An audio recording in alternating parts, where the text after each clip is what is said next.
ಒಂದು ಮಗುನ ಸರ್ವಾಂಗೀಣ ಅಭಿವೃದ್ಧಿ ಆಗ್ಬೇಕಂದ್ರೆ ಅವನಿಂದ ಪೋಷಕರು ಇರಬೇಕು, ಪೋಷಕರು ಬೆನ್ನು ತಟ್ಟಿರಬೇಕು, ಮಗು ಅದನ್ನ ಸದ್ಬಳಕೆ ಮಾಡ್ಕೋಬೇಕು.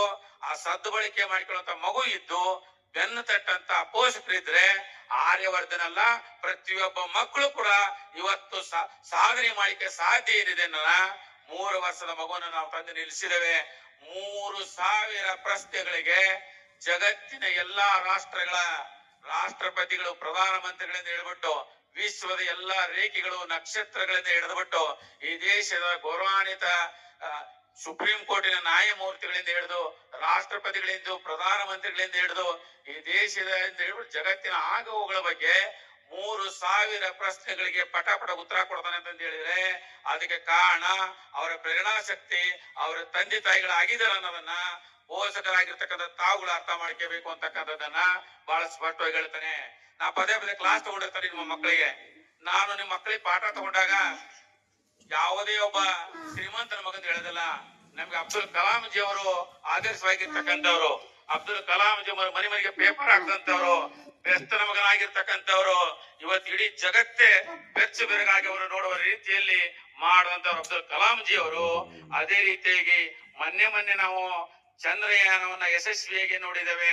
ಆ ಚಂದ್ರಯಾನ ಯಶಸ್ವಿ ಆಗೋದ್ರ ಹಿನ್ನೆಲೆ ಹಿಂದೊಂದು ಸಲ ಆಯ್ತು, ಚಂದ್ರಯಾನ 3 ಆಗೋ ಹಿನ್ನೆಲೆ ಒಂದ್ಸಲ ಆಯ್ತು. ಏನು ಇಸ್ರೋದು ಕೇವಲ 99.9 ಆಗಿತ್ತು. 1 ಪಾಯಿಂಟ್ ನಲ್ಲಿ ಚಂದ್ರಯಾನ ಯಶಸ್ವಿ ಆಗ್ಲಿಲ್ಲ.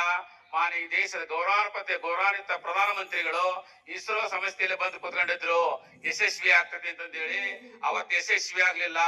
ಆದ್ರೆ ಅಂದಿನ ಇಸ್ರೋ ಅಧ್ಯಕ್ಷರಾಗಿರ್ತಕ್ಕಂಥ ಕೆ ಶಿವನ್ ಅನ್ನುವಂತ ಇಸ್ರೋ ಸಮಿತಿ ಅಧ್ಯಕ್ಷರು ಇವತ್ತು ಅವರನ್ನು ತಪ್ಪಿಕೊಂಡು ಪ್ರಧಾನಮಂತ್ರಿಗಳು ಬೆನ್ನ ತಟ್ಟೆ ಹೋದ್ರು. ಇಸ್ರೋ ಅಧ್ಯಕ್ಷರಾಗಿರ್ತ ಕೆ ಶಿವನ್ ಅವರು ಕಣ್ಣೀರ್ ತರ್ತಾ ಇದ್ರು. ಅವರ ಪರಿಶ್ರಮದ ಹಿನ್ನೆಲೆ ಮೊನ್ನೆ ಚಂದ್ರಯಾನ ಯಶಸ್ವಿ ಆಯ್ತು.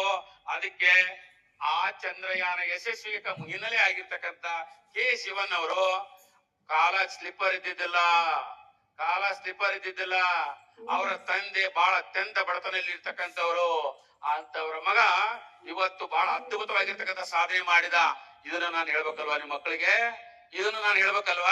ನಿಮ್ಮ ಮಕ್ಕಳಿಗೆ ಸಂಸ್ಕಾರ ಕೊಡ್ಬೇಕಲ್ವಾ ನಾನು? ಎಷ್ಟು ಪೇರೆಂಟ್ಸ್ ಮಂಜುನಾಥ್ ಸರ್ ಇಲ್ಲಿ ಏನ್ ಬಿತ್ತುತ್ತಾ ನೋಡಿದಿರಿ. ನಿಮ್ಮ ಮಕ್ಳಿಗೆ ಏನ್ ಕಲಿಸ್ಕೊಡ್ತಾರ, ನಿಮ್ಮ ಮಕ್ಳಿಗೆ ಏನ್ ಬಿತ್ತುತ್ತಾ ಇದಾರೆ ಅಂತ ತಿಳ್ಕೊಡ್ರಿ. ನಿಮ್ಮ ಮಕ್ಕಳು ಇವತ್ತು ಇಲ್ಲಿ 10 ಜನ ಕರೆದು ಕುಂದಿರ್ಸಿದೆ ನಾನು. 10 ಜನ ವಿದ್ಯಾರ್ಥಿಗಳಿದ್ದಾರೆ, ಅವ್ರದೇ ಆಗಿರ್ತಕ್ಕಂತ ನೋವಿದೆ. ಆ ನೋವಿನಿಂದ ಸಾಧನೆ ಮಾಡಿ ಬಂದಿರ್ತಕ್ಕಂಥ ಮಕ್ಕಳನ್ನ ಇಲ್ಲಿ ಸನ್ಮಾನ ಮಾಡ್ತಾ ಇದ್ದೇನೆ ವಿನಾ ಯಾವ ಮಕ್ಕಳು ಡಾಕ್ಟರ್ ಆದ್ರೆ ಕಾಯ್ದೆ ಕುಂದಿರ್ಸಿಲ್ಲ, ಇಂಜಿನಿಯರ್ ಮಕ್ಕಳು ಇಂಜಿನಿಯರ್ ಕುಂದಿರ್ಸಿಲ್ಲ. ಬಹಳ ಇತಿಹಾಸ ಇದೆ ಆ ಮಕ್ಕಳನ್ನ. ನಿಮ್ಮ ಮಕ್ಕಳಿಗೆ ಈ ತರ ಸಾಂಸ್ಕೃತಿಕ ಕಾರ್ಯಕ್ರಮ ನೋಡಿ ಖುಷಿ ಪಡೋದಂತೆ ಅಲ್ಲ, ನಿಮ್ಮ ಮಕ್ಕಳು ಕೂಡ ನಾಳೆ ಬಿಜಿಎಂ ಶಾಲೆ ಒಳಗಡೆ ಈ ವೇದಿಕೆ ಒಳಗೆ ಪೂಜ್ಯರ ಆಶೀರ್ವಾದದಿಂದ ಬಿಜಿಎಂ ಸಾಧನ ಶ್ರೀ ಪ್ರಶಸ್ತಿಯನ್ನು ತೆಗೆದುಕೊಳ್ಳಬೇಕು ಅನ್ನೋ ಉದ್ದೇಶ ಇಟ್ಕೊಂಡು ಇವತ್ತು ಅದ್ಭುತವಾಗಿರ್ತಕ್ಕಂಥ ಕಾರ್ಯಕ್ರಮವನ್ನು ಮಾಡ್ತದೆ. ನನಗೆ ಎಷ್ಟೇ ನೋವು ಬರಲಿ, ಎಷ್ಟೇ ಸಮಸ್ಯೆಗಳು ಬರಲಿ, ಪರಮ ಪೂಜ್ಯರ ಆಶೀರ್ವಾದದಿಂದ ಈ ಭಾಗದೊಳಗೆ ಹಗಲಿ ಇರುವುದೆಂದರೆ ಅತ್ಯಂತ ಪರಿಶ್ರಮದಿಂದ ನಿಮ್ಮ ಮಕ್ಕಳನ್ನ ಸಮಾಜದ ಬೆಳಕಾಗಬೇಕು, ಅವರ ಇತಿಹಾಸದಲ್ಲಿ ನಿರ್ಮಾಣ ಮಾಡಬೇಕು ಅಂತಕ್ಕಂಥ ಕನಸನ್ನು ಇಟ್ಕೊಂಡಿದ್ದೀನ. ಮಂಜುನಾಥ್ ಸರ್ ಯಾವ ಬೆಂಚ್ ಅಡ್ಡಾಡ್ಕೋಬೇಕಂತ ಕನಸನ್ನು ಇಟ್ಕೊಂಡಿಲ್ಲ ಅನ್ನೋದನ್ನ ಮಾನ್ಯ ಪೋಷಕರಾಗಿರ್ತಕ್ಕಂಥ ನೀವು ಅರ್ಥ ಮಾಡ್ಕೋಬೇಕು ಅಂತಕ್ಕಂಥ ಮಾತ್ರ ಹೇಳ್ತಾನೆ. ಏನೇ 10 ಜನ ವಿದ್ಯಾರ್ಥಿಗಳಿದ್ದಾರೆ, ಒಬ್ಬೊಬ್ಬರನ್ನ ಹಿಡ್ಕೊಂಡು ಹೋಗ್ತಾನೆ.